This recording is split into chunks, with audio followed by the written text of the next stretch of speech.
আসসালামু আলাইকুম রহমতুল্লাহি বারাকাতু। সবাইকে জানাই অসংখ্য ধন্যবাদ। আমি আজকে মাছ নিয়ে এসেছি।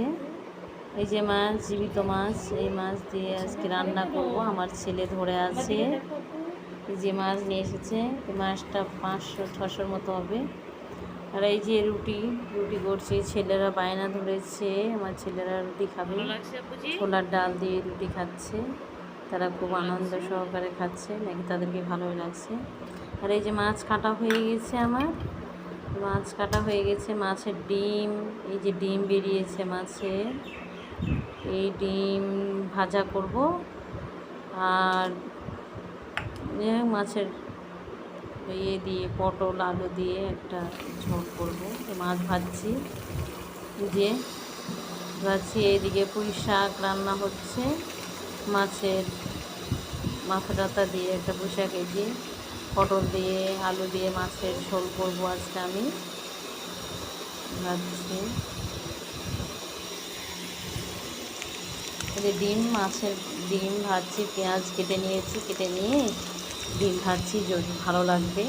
আর এই যে আমার মাছের ঝোল পটল আলু দিয়ে হয়ে গেছে আমার মাছের ঝোল। যদি আজকের এই ছোট্ট ব্লগ দিলাম, যদি এই ব্লগটি ভালো লাগে তো লাইক সাবস্ক্রাইব করবেন। আসসালামু আলাইকুম।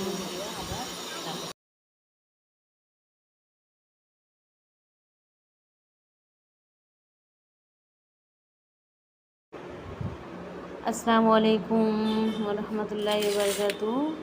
সবাইকে জানাই অসংখ্য ধন্যবাদ।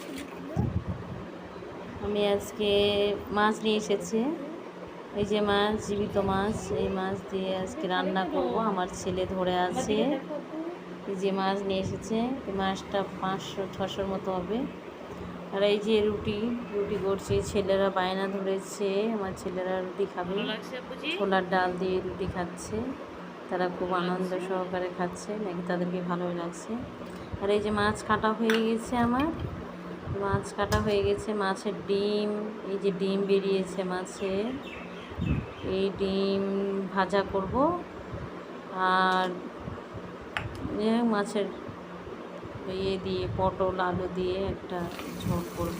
মাছ ভাজছি, যে ভাজছি। এইদিকে পুঁই শাক রান্না হচ্ছে, মাছের মাথা টাথা দিয়ে একটা পুঁই শাক, এই যে পটল দিয়ে আলু দিয়ে মাছের ঝোল করবো আজকে আমি ভাজছি।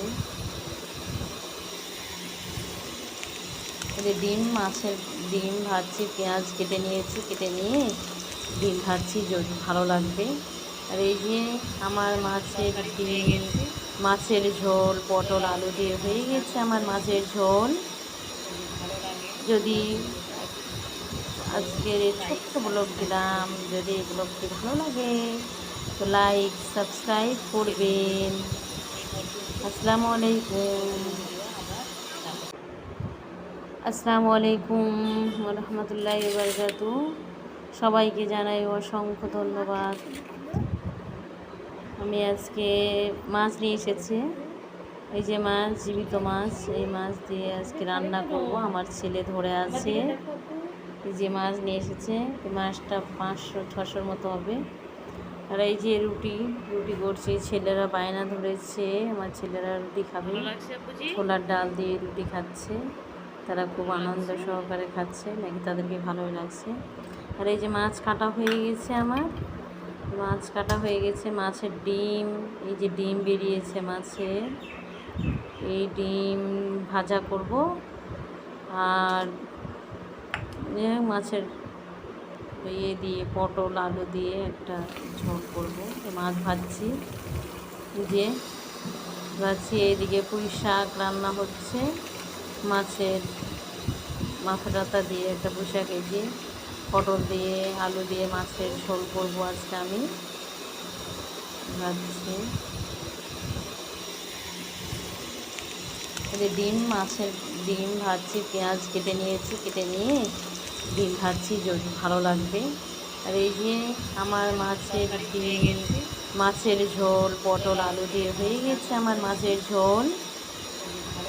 যদি আজকের এই ছোট্ট ব্লগ দিলাম, যদি এই ব্লগটি ভালো লাগে তো লাইক সাবস্ক্রাইব করবেন। আসসালামু আলাইকুম। আসসালামু আলাইকুম রহমতুল্লাহি ওয়া বারাকাতুহু। সবাইকে জানাই অসংখ্য ধন্যবাদ। আমি আজকে মাছ নিয়ে এসেছি, এই যে মাছ, জীবিত মাছ। এই মাছ দিয়ে আজকে রান্না করব। আমার ছেলে ধরে আছে, এই যে মাছ নিয়ে এসেছে। এই মাছটা 500-600 মতো হবে। আর এই যে রুটি করছি, ছেলেরা বায়না ধরেছে, আমার ছেলেরা রুটি খাবে, ছোলার ডাল দিয়ে রুটি খাচ্ছে। তারা খুব আনন্দ সহকারে খাচ্ছে, নাকি তাদেরকে ভালোই লাগছে। আর এই যে মাছ কাটা হয়ে গেছে, আমার মাছ কাটা হয়ে গেছে। মাছের ডিম, এই যে ডিম বেরিয়েছে মাছের, এই ডিম ভাজা করব। আর মাছের ইয়ে দিয়ে, পটল আলু দিয়ে একটা ঝোল করবো। মাছ ভাজছি, যে ভাজছি। এইদিকে পুঁই শাক রান্না হচ্ছে, মাছের মাথা টাথা দিয়ে একটা পুঁই শাক, এই যে পটল দিয়ে আলু দিয়ে মাছের ঝোল করবো আজকে আমি ভাজছি। এই যে ডিম, মাছের ডিম ভাজছি, পেঁয়াজ কেটে নিয়েছি, কেটে নিয়ে ডিম ভাজছি, যদি ভালো লাগবে। আর এই যে আমার মাছের ডিম, মাছের ঝোল পটল আলু দিয়ে হয়ে গেছে আমার মাছের ঝোল। যদি আজকের এই ছোট্ট ব্লগ দিলাম, যদি এই ব্লগটি ভালো লাগে তো লাইক সাবস্ক্রাইব করবেন। আসসালামু আলাইকুম।